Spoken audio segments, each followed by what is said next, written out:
বাংলাদেশে money laundering বা অর্থ পাচার বলতে কি বোঝানো হয়? বাংলাদেশে মানি লন্ডারিং বা অর্থ পাচার বলতে আমরা দুইভাবে বুঝে থাকি। একটা হচ্ছে আইনগতভাবে সংজ্ঞায়, আরেকটা হচ্ছে সাধারণভাবে আমরা যেটা বুঝে থাকি। আইনে বলা হচ্ছে যদি কোনো অর্থ স্থানান্তর, রূপান্তর এবং হস্তান্তর হয়ে থাকে, অর্থাৎ অপরাধ সম্পৃক্ততার মাধ্যমে যদি কেউ টাকা অর্জন করে থাকেন, অর্থাৎ যদি দেখা যায় তিনি ঘুষ, দুর্নীতি এবং দেখা গেল তিনি চোরাকারবারি, মাদক ব্যবসায়ী বা নারী পাচার, শিশু পাচার, এই ধরনের ৩২টা বা ২৮টা অপরাধের কথা বলা আছে। এই অপরাধের মাধ্যমে যদি তিনি টাকা অর্জন করে থাকেন এবং সেই অর্থ অর্জন করার মাধ্যমে হস্তান্তর, রূপান্তর এবং পরিবর্তন করে থাকেন, তাহলে সেটা মানি লন্ডারিং হবে। আর সাধারণভাবে আমরা যেটাকে বুঝে থাকি সেটা হচ্ছে বাংলাদেশ থেকে বিদেশে টাকা পাচার হয়ে গেলে সেটা মানি লন্ডারিং। তবে আইনে কিন্তু বলা আছে শুধু বাংলাদেশ থেকে বিদেশে টাকা পাচার হয়ে গেলেই সেটা মানি লন্ডারিং না, বরঞ্চ বিদেশ থেকেও যদি অবৈধ পন্থায় বাংলাদেশে টাকা বা অর্থ এসে থাকে সেটাও মানি লন্ডারিংয়ের আওতায় আসবে। পাশাপাশি এই আইনে মানি লন্ডারিং অপরাধ প্রতিরোধ আইনে বলা হয়েছে বাংলাদেশেও যদি কেউ ঘুষের মাধ্যমে টাকা অর্জন করে সেটাকে হস্তান্তর বা রূপান্তর করে থাকেন সেটা বাংলাদেশের মধ্যে, তাহলেও কিন্তু সেটা মানি লন্ডারিংয়ের সংজ্ঞার আওতায় চলে আসবে। ট্রেড ভিত্তিক মানি লন্ডারিং বলতে আমরা কি বুঝি? দেখুন, মানি লন্ডারিং আমরা যদি এটাকে আইনের আওতায় নিয়ে আসার চেষ্টা করি, তখন তদন্তের স্বার্থে সেটাকে আমরা দুই ভাগে ভাগ করে থাকি। অর্থাৎ ট্রেড ভিত্তিক মানি লন্ডারিং আর ট্রেড ভিত্তিক মানি লন্ডারিং ব্যতীত মানি লন্ডারিং। অর্থাৎ আমরা অনেক সময় দেখে থাকি আমদানি রপ্তানি যে সকল ব্যবসা হয়ে থাকে সেই সকল ব্যবসার আড়ালে ব্যবসাকে উপরে রেখে সেটা নিচে যদি অর্থাৎ গোপনে মানি লন্ডারিং হয়ে থাকে, তাহলে সেটাকে আমরা বলি ট্রেড বেজ মানি লন্ডারিং। অর্থাৎ দেখানো হয় ব্যবসা কিন্তু সেটার আড়ালে চলে মানি লন্ডারিং, তখন সেটাকে আমরা বলে থাকি ট্রেড বেজ মানি লন্ডারিং। অপরদিকে ব্যবসা না দেখিয়ে ব্যক্তিগত উদ্যোগে কেউ যদি মানি লন্ডার করে থাকেন তাহলে সেটাকে আমরা বলে থাকব ইন্ডিভিজুয়াল মানি লন্ডারিং, অর্থাৎ ব্যক্তিগত উদ্যোগে যে সকল মানি লন্ডারিং হয়ে থাকে সে সকল মানি লন্ডারিং। তবে একটা দেশের জন্য ট্রেড বেজ মানি লন্ডারিংটা হচ্ছে সবচাইতে ক্ষতিকর মানি লন্ডারিং। এই ট্রেড বেজ মানি লন্ডারিংটা এই অপরাধটাকে আইডেন্টিফাই করা এবং এই অপরাধের সাথে সম্পৃক্ত ব্যক্তিদেরকে আইনের আওতায় আনা অনেক সময় দুরূহ ব্যাপার হয়ে দাঁড়ায়। অর্থাৎ ব্যবসার ভিত্তিক যে সকল মানি লন্ডারিং হয়ে থাকে সেটার মাধ্যমে যেই অপরাধ সংগঠিত হয়ে থাকে সেটাকে আমরা বলি ট্রেড বেজ মানি লন্ডারিং। বিদেশে অর্থ পাচার হলে বা অন্য কোনো উপায়ে মানি লন্ডারিং বা অর্থ পাচার হলে এই টাকা ফেরত আনবার কোনো উপায় আছে কিনা? বিদেশে অর্থ পাচার হয়ে গেলে সেই টাকা বাংলাদেশে ফেরত আনতে গেলে আমাদের কিন্তু অনেক আইনি জটিলতার মধ্য দিয়ে যে মানি লন্ডারিং পাচারকৃত টাকাটা বাংলাদেশে ফেরত আনতে হয়, তার জন্য প্রথমে আমাদের দেশে একটা কাজ করতে হয়। সেটা হচ্ছে বাংলাদেশের আদালতের একটা আদেশ লাগবে অথবা বাংলাদেশের আদালতের একটা রায়, জাজমেন্ট লাগবে, যার মাধ্যমে আগে প্রমাণ হতে হবে এই টাকাটা মানি লন্ডারিং হয়েছে এবং সেটা আইনের ব্যত্যয় হয়েছে। তাহলে প্রথমেই আমাদের প্রয়োজন হবে একটা আদালতের রায় বা আদেশ। সেই আদালতের রায় বা আদেশ পাওয়ার পর সেই টাকাটা যে দেশে পাচার হয়েছে সেই দেশের সাথে যদি আমাদের কোনো চুক্তি থেকে থাকে তাহলে কিন্তু বিষয়টা অনেক দূর সহজ হয়ে যায়। কিন্তু অধিকাংশ ক্ষেত্রে আমরা দেখি সেই সকল দেশের সাথে এই স্পেসিফিক অপরাধের সাথে সম্পৃক্ততার ভিত্তিতে কোনো চুক্তি বা এমইউ না থাকার ফলে সেই টাকাটা পাচার হয়ে গেলে সেই দেশ থেকে বাংলাদেশে টাকাটা ফেরত আনা অনেকটা জটিল হয়ে দাঁড়ায়।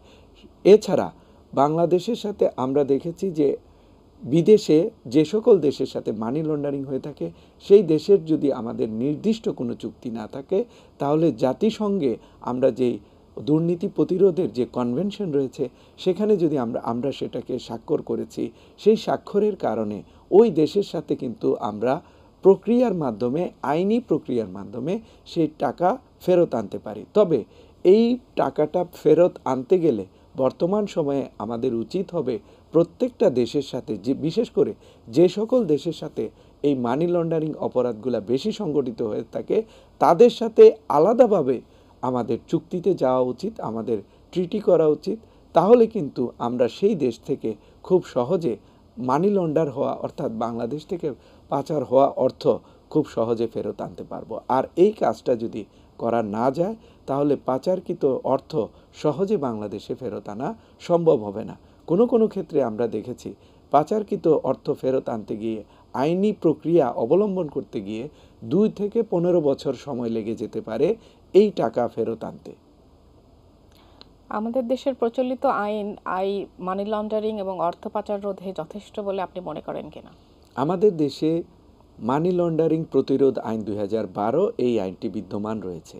এই আইনটা করা হয়েছে 12 সালে। আমরা দেখেছি তৎকালীন সময়ে এই আইনের শাস্তির বিধান রাখা হয়েছিল সর্বনিম্ন শাস্তি 4 বছরের সশ্রম কারাদণ্ড, সর্বোচ্চ শাস্তি আমরা দেখেছি 12 বছরের সশ্রম কারাদণ্ড।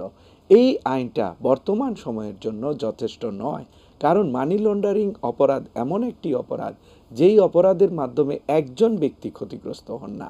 এই অপরাধের মাধ্যমে একটি দেশের নিম্ন শ্রেণী থেকে উচ্চ পর্যায়ের প্রত্যেক ব্যক্তি কিন্তু ক্ষতিগ্রস্ত হয়ে থাকেন।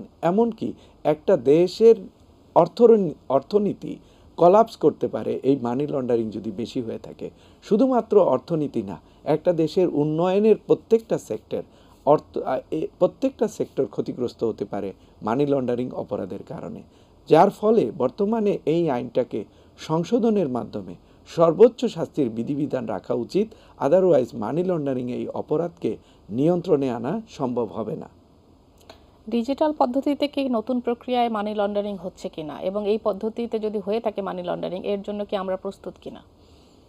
অনেক পদ্ধতিতে মানি লন্ডারিং হয়ে থাকে। আমরা দেখেছি একসময় ম্যানুয়ালি টাকা বিদেশে পাচার হতো বা বিদেশ থেকে বাংলাদেশে আসতো, যেটা আমরা অনেকেই হয়তো বা হুন্ডি এই নামে অনেক সময় জানতাম। পরবর্তী সময়ে আমরা দেখেছি ব্যক্তিগত উদ্যোগে টাকা পাচার হয়ে থাকে। আবার বর্তমান সময়ে আমরা দেখছি ট্রেড বেস মানি লন্ডারিং হচ্ছে। সর্বশেষ লেটেস্ট ভার্সন হচ্ছে ডিজিটাল পদ্ধতিতে মানি লন্ডারিংয়ের একটা ভার্সন আমি বলে থাকি। সেটা হচ্ছে আমরা দেখেছি অনলাইনে জুয়ারিরা বিভিন্ন আসর করে থাকে। সেই আসরে আমাদের দেশের অনেকেই কিন্তু সেই জুয়ার মধ্যে সম্পৃক্ত হয়ে যান। আর এই জুয়াটা নিয়ন্ত্রণ হয়ে থাকে অনলাইনের মাধ্যমে, ইন্টারনেটের মাধ্যমে, ওয়েবসাইটের মাধ্যমে, অথবা বর্তমানে আমরা দেখেছি ফেসবুক বা বিভিন্ন মাধ্যমেও কিন্তু জুয়ার আসর হয়ে থাকে। আর সেই জুয়ার আসরে অংশগ্রহণ করার মাধ্যমে মানি লন্ডারিং হয়ে থাকে। আমরা দেখেছি বিদেশে ক্রিপ্টোকারেন্সি নামে একটা কারেন্সি চালু হয়েছে। সেই কারেন্সির মাধ্যমেও কিন্তু মানি লন্ডারিংয়ের চেষ্টা করা হয়ে থাকে। অর্থাৎ ডিজিটাল পদ্ধতিতেও কিন্তু বর্তমান সময়ে মানি লন্ডারিং হতে পারে, এবং সেইটাকে আইনের আওতায় আনার জন্য আইনকে সংশোধন করার মাধ্যমে এই অপরাধকে যদি নিয়ন্ত্রণ করা না যায়, তাহলে কিন্তু ডিজিটাল পদ্ধতির যে মানি লন্ডারিং হয়ে থাকে সেটা ক্রমান্বয়ে খুবই দ্রুত গতিতে বেড়ে যেতে পারে। এই জায়গা থেকে মানি লন্ডারিংয়ের আওতায় আইনটাকে সংশোধনের মাধ্যমে ডিজিটাল পদ্ধতির মানি লন্ডারিংকে প্রতিরোধ করা এখনই জরুরি।